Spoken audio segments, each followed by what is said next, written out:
Health tips நேயர்கள் அனைவருக்கும் வணக்கங்க.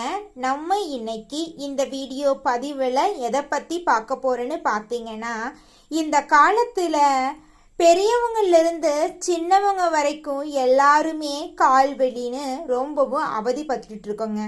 இந்த கால்வலியை போக்குறதுக்கு என்னென்ன முறைகளில் கால்வலியை போக்கலாம் இயற்கையான முறையில் அப்படிங்கிறத பற்றி தாங்க வீடியோ பதிவில் விரிவாக பார்க்க போகிறேங்க.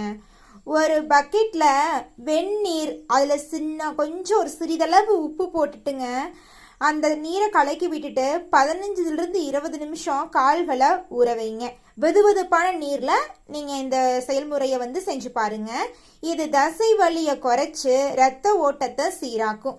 தினமும் மாலை நேரத்தில் நீங்கள் செய்யலாம். கால்வலி எப்போ இருந்தாலும் இந்த சிகிச்சையை செஞ்சு பாருங்க. கால்வலி கொஞ்சம் குறையிறத நீங்கள் உணரலாம்.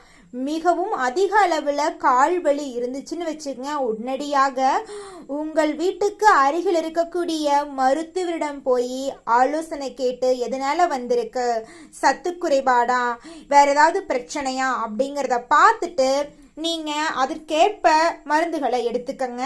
இதெல்லாம் கால்வலி திடீர்னு வருதுன்னு வச்சுக்கோங்க, ரொம்ப வேலை செய்கிறோம் வருது, பெண்களுக்கு மாதவிடாய் டைமில் கால்வலி வருது, இந்த வழிகளுக்குத்தான் இந்த வெந்நீர் உப்பு குளியல் உதவும்.